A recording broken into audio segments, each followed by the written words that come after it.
Hello, Wonder Ones. I hope you are all magnificent today in whatever is going on for you in your world. There's been a lot of sense of overwhelm is one way to put it, but like the stacking of things on top of each other. Almost a Tetris tower, and you're kind of waiting for that one too many pieces of blocks to kind of get on the top before it all crumbles. But a friend reminded me today that most kingdoms crumble before they rise. There's a real sense of these moments of elation, and let me know if this is what you're experiencing too. These like high highs of like, oh, I get it, I'm pumped, I'm passionate, and I'm motivated, and I'm energized, and then nothing can happen, or the slightest thing can happen, and it feels like you're just face planting in the dirt, at speed, and you gravel across the face. And in those places, it's like painful and wounded, and you're picking yourself up and you're dusting yourself off, and you're like, I don't know how to get back up there. One of my mentors was explaining the difference between the higher frequencies and the lower. So for a long time, humanity has operated within a particular bandwidth of energetic frequencies. And to go from here to here is kind of like being on the first floor of a building, and then the ground floor is where the denser emotions like fear and loneliness and anger reside. And so kind of going between those two didn't feel too different. But as we elevate our frequency and we get to the top, the high rise of that tower, and we exist in those pure love frequencies, when we're tapped in, switched on, turned on, connected to source energy, connected to our highest spirit, hearing the whispers of our soul, connected to the wisdom of our guides, we can leave that place through getting back into those lower emotions, and it's a huge plummet. So that's why we're feeling this massive shift. And I know myself this week, I was just like, why can't I just have a few neutral days where things are just good? Because it's either all the way up there or all the way down there. Another thing I was picking up was, as we elevate into these higher frequencies, we have different bodies: mental body, physical body, emotional body, and spiritual body. And so our spiritual body is up there, but our emotional, energetic, physical, mental, they may not be able to go there at the same pace. So I know I've shared in previous videos that my body's just telling me totally change of diet, really communicating to me about the inability to process any toxins. And it's a huge kind of 360 over a period of weeks. And it's great, I've been asking for health, fitness, and vitality to be with me. So it's the manifestation of the intention I also made. And our bodies need time to come to that higher frequency state. We're going to support it by the foods we eat, the water we drink, the toxins that we reduce, the products that we use in our environment, and the places that we go and the people that we surround ourselves by. Our mental body is going to be affected by the thoughts that we think, the things that we allow in. Are you still watching commercials? Are you still watching the news? Be careful. Be careful of the energy that you allow in to your mental body if you want it to raise up to that higher frequency. Another recognition I came across this week, which oh, you know, all this shadow work, it's just so fun, not, but it's so beneficial.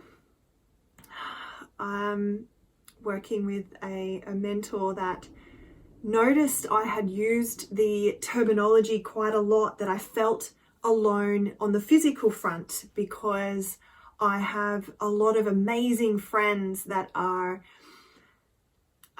they speak the language spirit, which, you know, is the language I use, and I really enjoy talking about it, and I really enjoy communicating about energy and frequency and consciousness and ceremony and ritual, and having people that get what I'm talking about, rather than it kind of making a death in the conversation. You know, be with people who celebrate you, not tolerate you. So I don't get to see them in the physical because they're all over the world. I have heaps of beautiful digital connections and relationships, but I also live in a relatively isolated area, and it's paradise, absolutely stunning. And I get this push-pull about, oh, should I move back into a metropolitan area? But to give up living right next to the bush and right next to the water, they're medicine, mate. They are like food for my soul. And to be able to be in them every day, like, would I just go and live in a metropolitan area and be a hermit anyway and live digitally? Would it change my social life? Probably not. But she helped me to realize that I was running on the belief structure that I am alone. It's like, oh shit.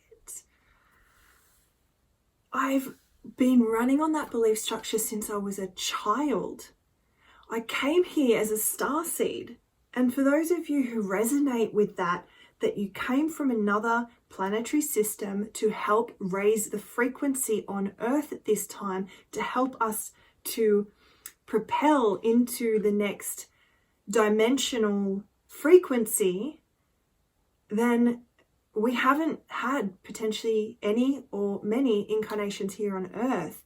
We will often feel different. We'll often feel like nowhere is home. I know for myself, I have moved house like 30 times, moved so many different locations. I've changed jobs thousands of times. Thank goodness I work for myself now. And it's like this perpetual trying to find a place that you feel like you belong.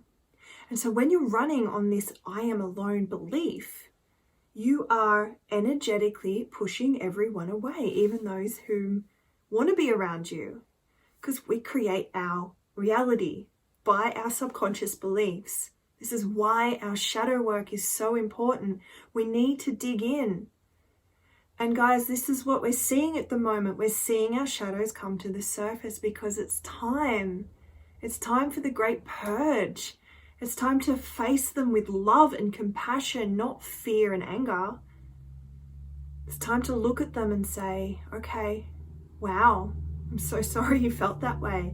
I'm so sorry that baby Jen, inner child Jen, felt alone.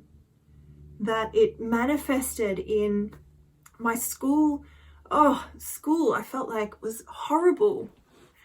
I had some bad experiences in the group environment in year 4 when I was 10 years old, and it would just be extricated from the group, ostracized. And without any warning, you just come to school and all of a sudden you're on the out. And I remember how painful that was, especially for being an empath, a highly sensitive, intuitive empath, was just like, phew. So I learnt to cope by just having one friend. And then in high school, I would go from group to group, and I'd have like one friend in different groups, and I would just group hop rather than staying in the one group, because that was a safer relational environment that meant that I wasn't dependent on one person. But it also made me into a bit of a loner. I've still managed to do that in my adult life, as I expressed before. I've got friends in all different locations, but they don't necessarily know each other. There's no sort of group. And the group that I am connected to in that, I guess it's called the Nui crew. I don't know how to explain them anymore. We haven't really been that for a long time.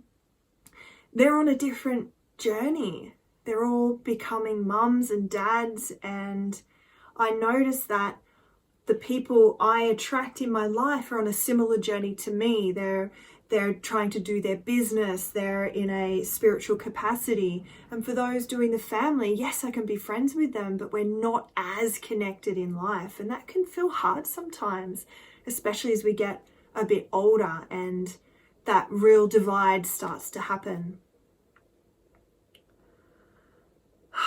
Lots of things are happening on the dreamscape. If you've noticed your dreams being very vivid, if you wake up several times in the night and it's like, poor, big stories, people from your past turning up. And this is, again, part of this purging, part of this completion process, part of your capacity to work on things on an energetic level and on a subconscious level, even while you sleep. That may be why, even if you're having a lot of hours, you're still tired, you're still fatigued, you're still feeling spent in the days when normally you would feel energized and vital. Family stuff will be showing itself. New ways to connect, potentially breakdowns in order to come back into wholeness, to find new ways of relating that may never have been experienced before. You know, when we try to come to someone that we have an intimate relationship with a, hey, we need to change this, but there's no catalyst, there's no reason for them to change, they may be like, well, I don't need to. Sometimes it has to get so bad, and I'm sure all of us have experienced that when things are just chaotic, crumbling, over, feeling like the world's ended with someone in some situation, but it had to get to that point. It had to get to destruction. It's the death in order for the rebirth to happen. So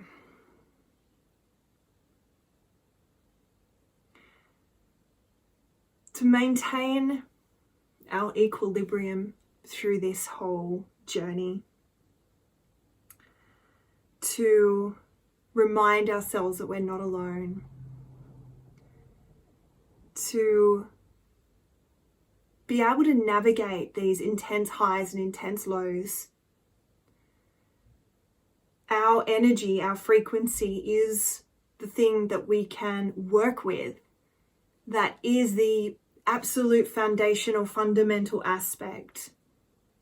Having a sense of gratitude about something raises your frequency. Being in nature, even if you're feeling in the worst mood ever, will raise your frequency. Ensuring that you are mindful about what you do, even just eating a meal mindfully. Don't do it in front of a screen. Don't do it trying to have massive conversations. Just sit with your food. Look at your food. Activate your digestive system by noticing the colors in it, smelling and inhaling the aromas, and tasting the food and chewing it properly.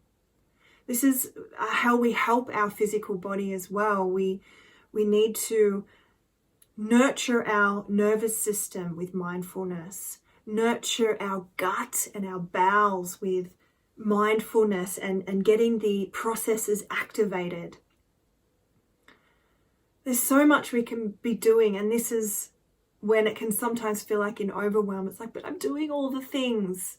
I'm doing all the practices. I'm doing my morning thing. I'm meditating. I'm walking, but I'm busy, and it feels like that Tetris tower. Like I feel like I'm about to fall apart. And you know what? If you need a day where you fall apart, go for it.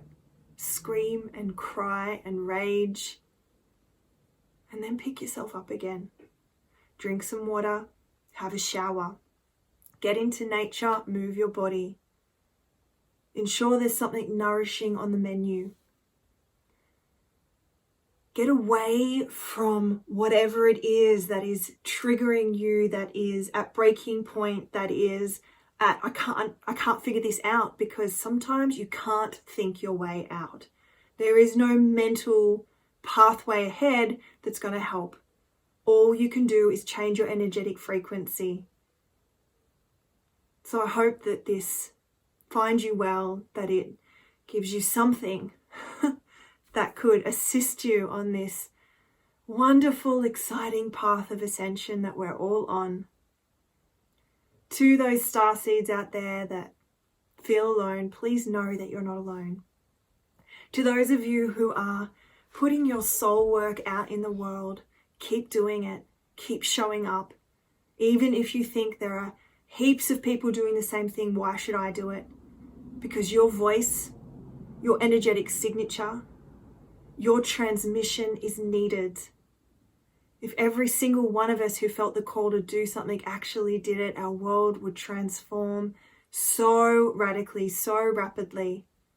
And it is because we are stepping up. So my loves, have a beautiful day, evening, morning, week, and I'll speak to you soon.